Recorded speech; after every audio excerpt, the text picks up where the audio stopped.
c'est Moustapha Ndiaye, c'est le président de l'association des managers agents d'artistes du Sénégal, association AMA. Je pense que c'est même la thématique de ce panel, c'est la structuration. Mais cette structuration, on le souhaite autour du manager. Pourquoi le manager? Parce que c'est l'administratif de ce secteur en général. Aujourd'hui, le secteur de la musique, du côté artistique, on est plus ou moins satisfait, bien qu'on reste toujours assez compétitif par rapport au monde, par rapport à l'Afrique. Mais en tant que créateur, je vois que les créateurs font beaucoup d'efforts, ils sont excellents.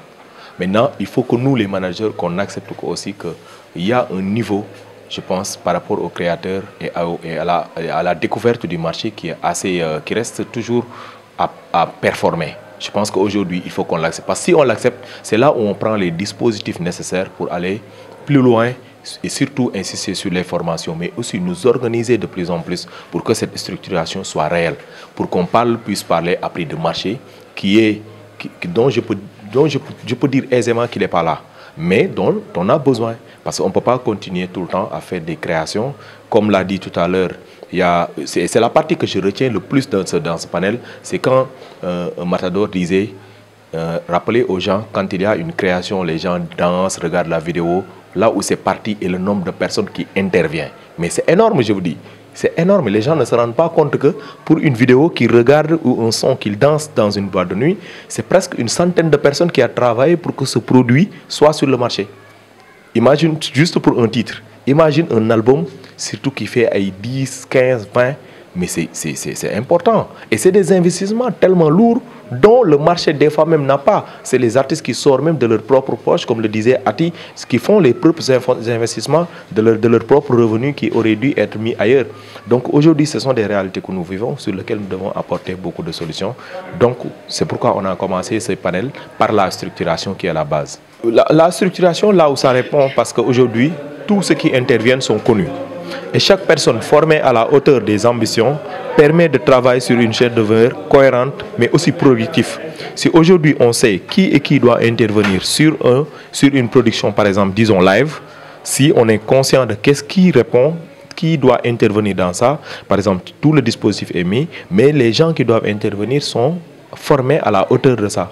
Et formés à la hauteur veut dire non seulement tout est fait de façon très professionnelle, mais aussi avec des rentabilités économiques réelles qui font que chaque personne va rentrer chez lui payé à la hauteur de ses efforts. Mais aussi, autre chose dont Ati aussi a parlé, ces événements participeraient à participer, comme tous les autres secteurs, au développement de ce pays, parce qu'on paierait et les taxes des organisations, mais aussi les taxes même de nous qui sommes payés, les BRS.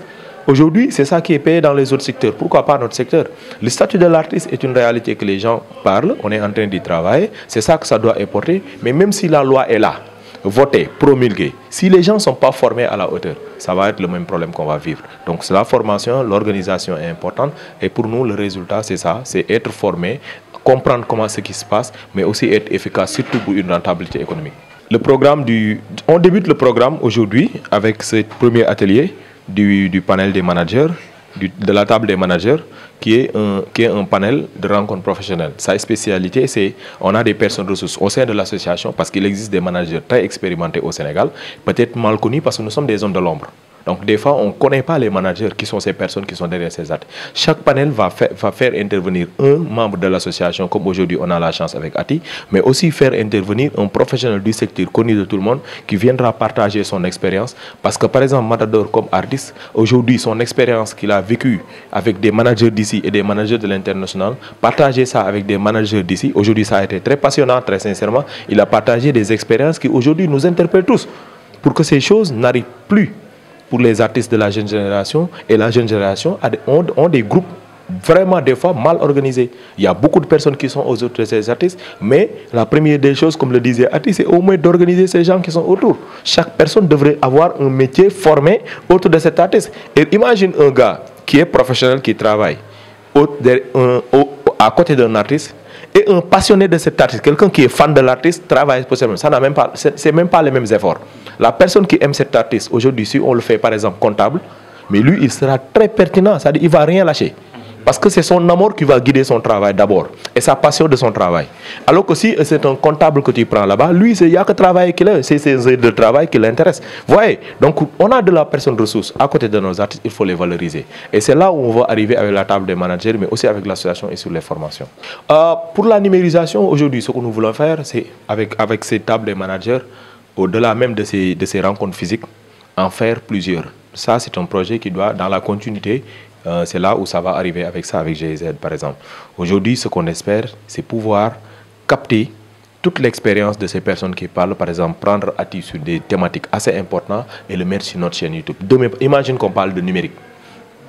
Lui, en tant que manager qui gère le côté numérique de son artiste, le côté digital de son artiste, pourrait partager son expérience qu'on peut mettre dans la chaîne YouTube.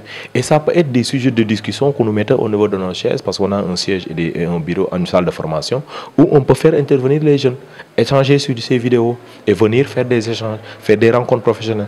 Il faut qu'on commence à numériser ces expériences. Parce qu'aujourd'hui, si on perd une personne de ces grandes expériences, c'est après la personne, il part, il n'y a plus, ça part. C'est comme le proverbe disait, quand une bibliothèque brûle, c'est toute une, voyez, c'est toute une richesse qui part. Et on a de la richesse ici. On pense que l'expertise n'est pas là, mais aujourd'hui, quand on entend des Doudou Sarr aujourd'hui, dont mon ami sait, Paris dont il parle, les expériences, ça c'est de grandes personnes qui ont fait pas mal de scènes sur le monde. Les expériences que même nous vivons avec nos artistes sur le plan international sont importantes. Si on le partage, c'est important pour cette jeune génération qui arrive. Mais aussi, vous savez, il n'y a que des managers d'artistes connus dont on pense qu'ils sont bons. Mais il y a des jeunes managers bons qui n'ont pas d'artistes connus, qui font d'excellent travail. Nous, au sein de notre association, des fois, quand on me demande sur des plateaux, j'invite d'autres personnes chaque fois. Ati, je l'ai invité à la RTS parce qu'on voulait que je vienne. Je dis non, j'invite d'autres personnes. Je pense qu'il y a eu d'autres personnes avec qui je suis allé sur des plateaux de télé parce que moi, je suis conscient de la base de données que j'ai des excellents. Le secrétaire général de mon association, il a été pendant longtemps le manager de Big D. On ne le connaît pas, peut-être parce que Big D n'est plus dans la scène qu'on l'oublie. Mais imagine, Big D qui marchait, toute l'expérience qu'il a vécue avec lui.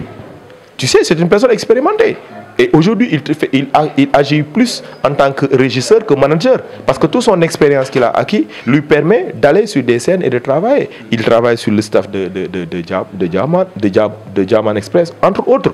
C'est juste pour vous montrer que toute la richesse que nous avons au sein de cette association, et je pense que ces formations, avec la numérisation, permettra à d'autres générations, et même ces managers de cette association moins expérimentés, de partager. Mais surtout, créer des cadres où les acteurs eux-mêmes viendront échanger sur ça. Parce que aussi, il n'est pas intéressant que tous ces rencontres soient que des managers. C'est pourquoi aujourd'hui, on a ouvert cette session à ce qu'il y ait et des managers et des artistes, mais aussi des artistes, des chanteurs religieux. Parce que le management artistique, il est transversal à tous les secteurs, comme l'a dit. Ce n'est pas un manager de hip-hop ou de manager de mbala, c'est un manager de créateur. Tant que tu es créateur, le manager devrait être à la mesure de t'accompagner.